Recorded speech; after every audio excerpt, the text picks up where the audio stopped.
So they're talking about annual sort of renewal of these licences. How does that even work? Well, it usually works. It's quite random. Say, since 1970, we've only had about 30-odd renewal rounds of licences, so not every year, just about every other year. But now they're going to be annual. And what's really happening here is Rishi Sunak, who, of course, announced 27 new licences last month, he's really split the Labour movement here, because on the one hand you get the sort of Islington tendency, metropolitan, Oxbridge-educated Labour MPs like David Miliband saying, oh no, we must be all cuddly and net zero. But then you get like the hardcore of the Labour movement, like the GMB union, the third biggest union, you know, people up in Scotland, in Aberdeen, they want these oil and gas licences. And actually, Stephen, a lot of sort of thoughtful, analytical people are also saying, well, we need oil and gas. Even the Climate Change Commission, the government's in-house sort of energy watchdog, says oil and gas, which is currently 75% of our energy needs, by the way, is still going to be 50% of our energy needs on the best scenarios by the middle of the next decade. We might as well use our own oil and gas, because if you ship in liquefied natural gas from America, by the time you've turned it into a liquid and then regasified it and crossed the Atlantic in a diesel-powered tanker, you're using 6 times more carbon than you're using if we use our own oil and gas. But how important is North Sea oil and gas? I've got a little graphic, as we say. The scores on the doors. I saw your little face disappointed there, Stephen and Pip. OK, so here we are, UK oil and gas. Quite interesting numbers. You don't see them knocking around on telly very much. We've got about 300 active North Sea oil and gas fields still, but over half of those will cease production by 2030. How much oil and gas does the North Sea provide? Well, it provides 83% equivalent of the oil that we use and 54% of the gas that we use. So it's really, really important.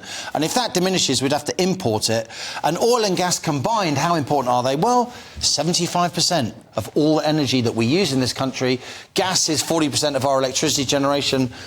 Oil and gas, of course, still really important in all kinds of manufacturing, transport. So this is not trivial by any means. And I personally think, as an oil and gas analyst of long standing in many different contexts, I think it's naive to think that you can just stop providing these licences. And also I think it's politically inept. If Labour want to win seats in Scotland, you can't close down Scotland's biggest industry, which is oil and gas. And it's also about the number of jobs it provides.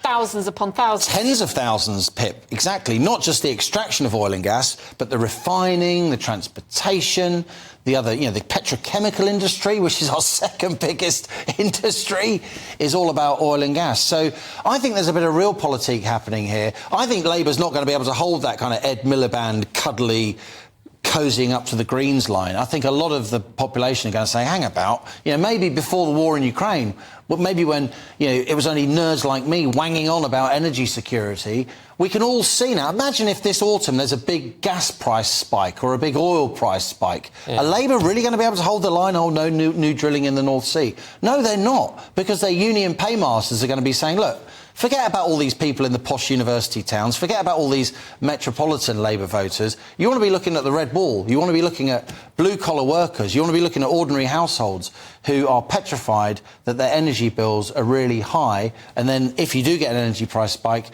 that will push up inflation. That will start pushing up interest rates again. So Rishi Sunak has done this not just for sort of industrial reasons. He's done it for political reasons. And this is going to be the centrepiece of his Queen's speech next... Queen's speech. There you go. Yeah. So we're all there. Just me. King's speech. It's our age, Piers. King's, or mine anyway.